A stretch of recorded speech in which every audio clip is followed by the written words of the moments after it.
What's happening, everybody? It is your boy Zethnos Gaming, coming to you for more or less a closer. We finished ABZU. This is more a video on my thoughts about the game, and we're gonna go into a little bit of what the game was about. I kind of wanted the last video just to sort of end, because that was like the gameplay section, so now I wanted it to be sort of my thoughts. So, I looked up the game, and it says, if you guys know about the game Journey, which I think is made by the same company, that's all about you being in the desert. So ABZU is like the ocean version of Journey, so it says. It says the setting and story drew from Sumerian mythology and the cosmic ocean myth.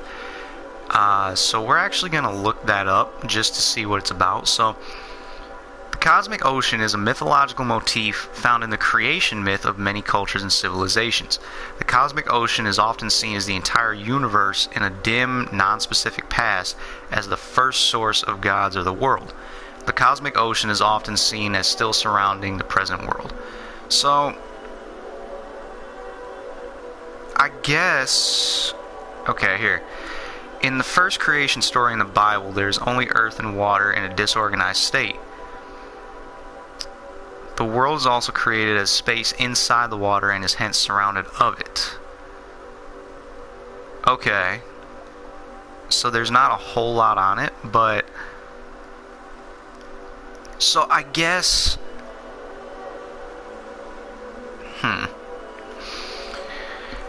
I guess this is sort of like... I mean, that would explain a lot, because the temples that we went to were like in disembodied space, kind of.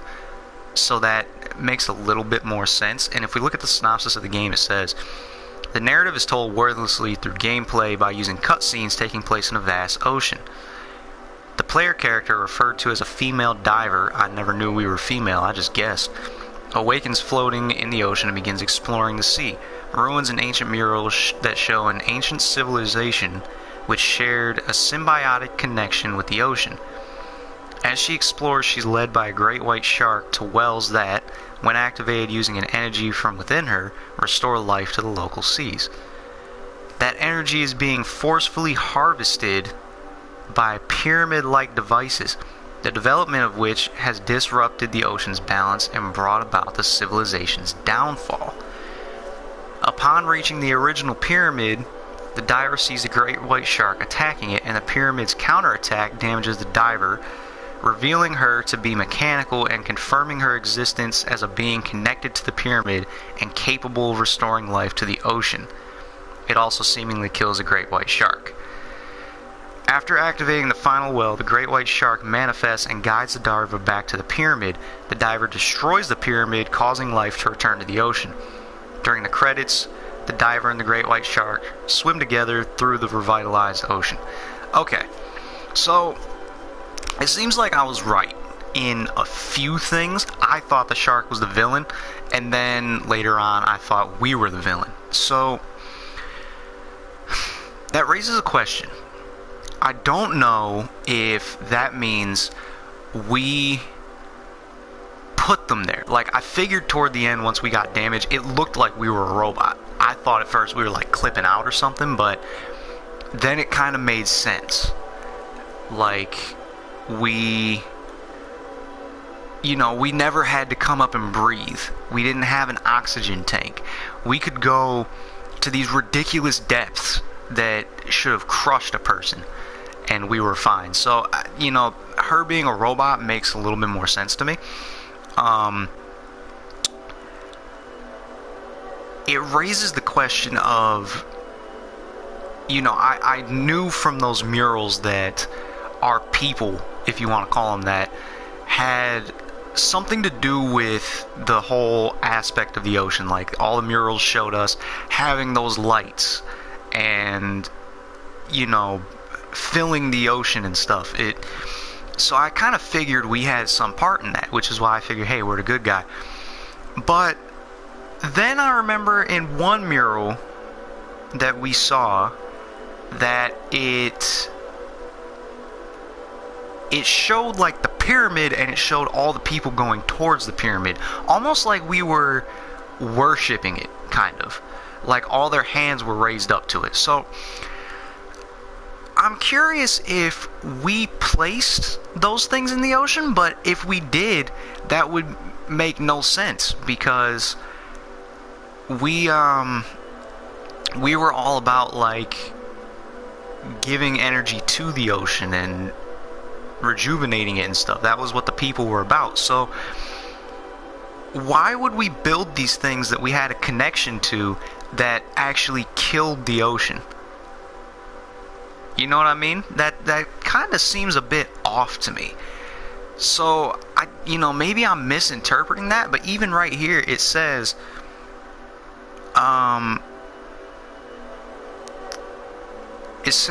when the shark attacks the pyramid's counterattack damages the diver, revealing her to be mechanical and confirming her existence as a being connected to the pyramid and capable of restoring life to the ocean. So I'm feeling like we actually put these things down here. But why would we use them to harvest energy from the ocean? I don't quite get that. That's weird to me. And then I guess the whole journey is that Mother Pyramid has been kind of like connected to all the gates that we went to and whatnot. And then it had like the little landmines at the end. But so I'm confused because,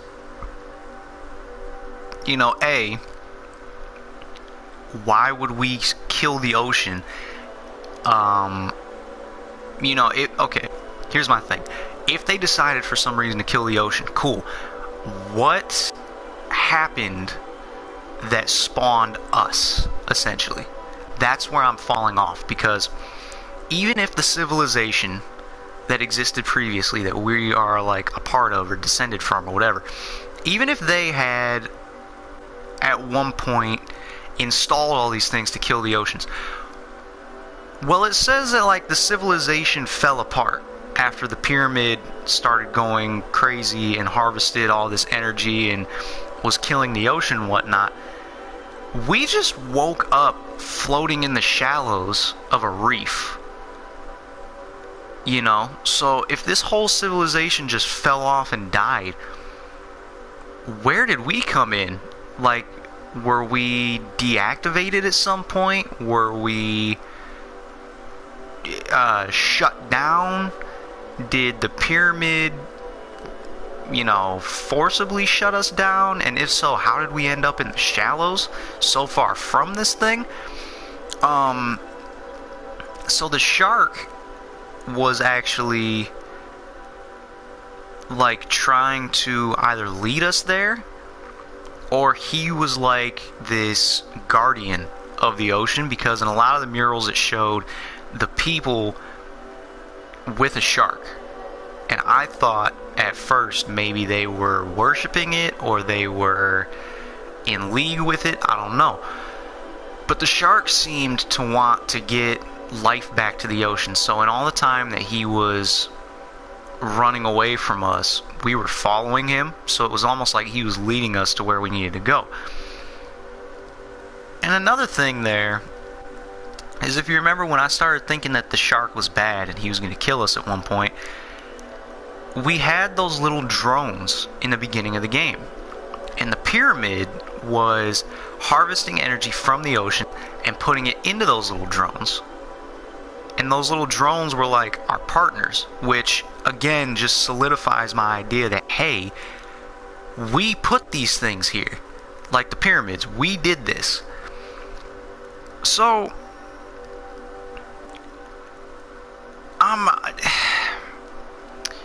it's difficult for me. I'm really confused on a few topics, not because like the story doesn't give me enough to roll with. Just that I'm confused in the sense that, you know, who's the bad guy here? Because we made it our job to go free all the life from the ocean and give all the energy back and destroy the harvesters and all that. Now, if this is going to some, like, myth of cosmic creation or something, then we're gonna say, you know, was I actually freeing their spirits? Like, or maybe we had their spirits inside us and we were just dividing it into pieces or something? I don't know, man. I don't know. So, yeah, man, the story, leaves some holes a little bit, but I guess that's to be expected on a game like this. You know, they, like I said, they don't give you any real direction. You're just kind of meant to figure things out for yourself and sort of go with it, which is a nice twist on things. You know, I like that this game is very immersive, is the best way I can put it. It definitely brings you in, brings you home, and it, you know, it kind of leaves things a little bit to be desired, because as a gamer you're so in tune to having a directive. You know, even from when I was a little kid playing Mario, the directive was always get to the end of the level and beat the castle and save the princess. You know, even the most simplistic old arcade games always had a directive. So this game that doesn't, and just kind of throws you in and you're just left to figure things out, it's a nice twist on things, but it, you know, like I said, it kind of leaves things to be desired, because you lose that story aspect. You lose, this is the villain, I'm the hero, this is my role, this is his role, this is what I'm supposed to do, this is how I get there. You know, in this game, you're kind of thrown in, you wake up, and it's like, okay, we're in the ocean, let's explore a little bit. And then there's this big shark out of nowhere, and you're following the shark. Then you see these big pyramids under the water. And, it, you know, it just kind of, like, it just sort of spirals. Like, you start at the top of a funnel, essentially, and you're just going all the way down until at the very end you hit the tube, and it's like that's the climax, and everything's just a straight shot from there, you know? That might be a terrible analogy, but that's the best way I can put it. Like, which I'm not saying I dislike it. I very much enjoyed this game. I really did. I got it thinking, hey, this is just a cool game that we can play. You know, it was $20. It was free for Plus members. So if you're a PlayStation Plus member, the sale's still going on. Please, you can go get this game right now and play it yourself. I still don't know what all those little, I called them the helix fossils, I don't know what all those were for. I don't know if maybe that changed the ending or something. Like, we can go back and play the chapters through, so I'm sure I could, like, replay the game or something and get them all. I don't know. But, so, one thing that kind of threw me off a bit is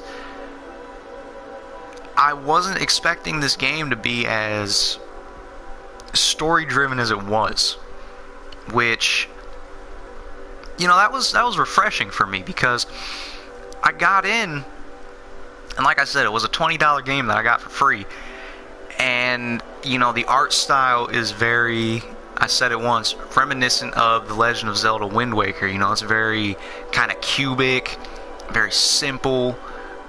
It's, you know, they put a lot of effort, I can tell, into the sea creatures, which I can appreciate. The terrain and the creatures themselves and the fluidity of motion, it was stunning. So if our diver was a bit low res, I can certainly take that with a grain of salt. But it definitely got to a point where I was very curious, because playing through, like I said, it started you off just floating in the ocean, doesn't give you any directive. So at first when I started the game, I thought, hey, this is just going to be like a underwater simulator or something. Like, I figured this was going to be like an underwater steep, essentially. Like, you can just go around and do stuff. You know what I mean? So the first episode, I'd say the first half hour of it, I was like, okay, well, we're not doing anything.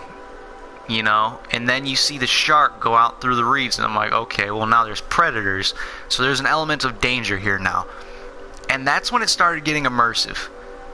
When you started thinking, oh my god, this shark could pop up and just bite us at any moment. Like, I didn't see this game as being a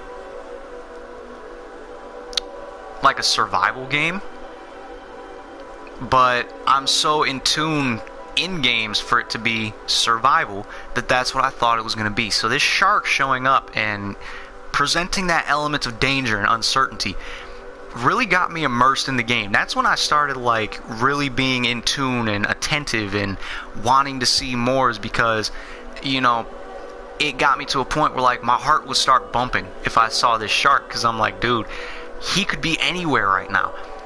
I think it was the first episode, when that shark comes out and eats our little drone, it scared the hell out of me. I yelled. I was terrified, and I didn't want to move, because it very much presented itself as that open ocean atmosphere, because you were on the edge of this little underwater cliff, and it was just abyss down below, and you can't see anything. So that's when the game had one of its strongest points, was environment and the music and the sound and everything it had going for it at that time.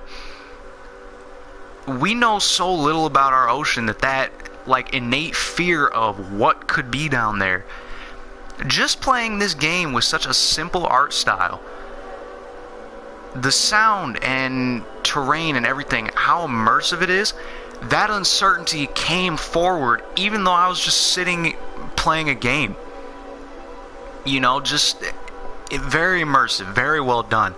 I can appreciate the work there more than anything. Like I said, our guy might have been kind of low res, but they put so much time and effort into the sound and the environment and the sea creatures themselves, fluidity of motion, the AI sensing. I mean, if I sped up, the fish would want to speed up and go with me. Not to mention, you could hook a ride on some of the bigger creatures. That was a beautiful touch.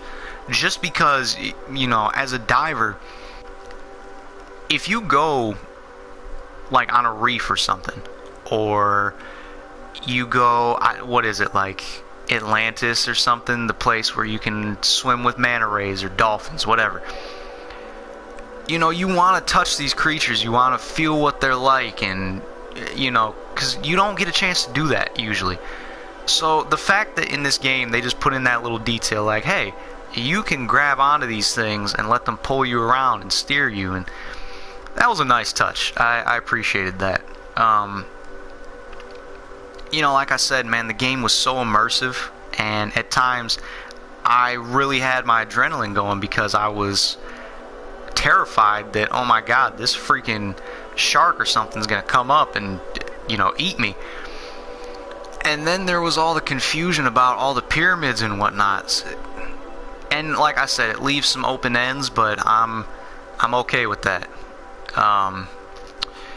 Overall, man, tremendous game for as simple as it is. And I'm sorry to say I underestimated this game. I really did. I got in thinking this game was going to be trash, just based on, hey, the price is low and it doesn't look like much. So I should apologize for that. The creators actually dedicated quite a bit of time to this, I can tell. I really enjoyed this game, man. I'm glad we're done with it, but I'm also a little bit sorry too. I kind of wish it had been a little bit longer. But it got its job done, man. In like 2 hours of playing, this game made its point and brought us home. So I want to thank you guys for watching, man. I really did like this game. Another one completed for the channel. Other than that, man, let me know what you guys thought about it. Let me know if you liked it. I don't have much else to say about this, man. So, I'm gonna see you guys on the next gameplay. Thank you for tuning in every day. If you're new here, please do hit that beautiful little subscribe button. It's free. Doesn't cost you a thing. And I play games all the time. I love you guys. I'm gonna see you on the next one. I'm out.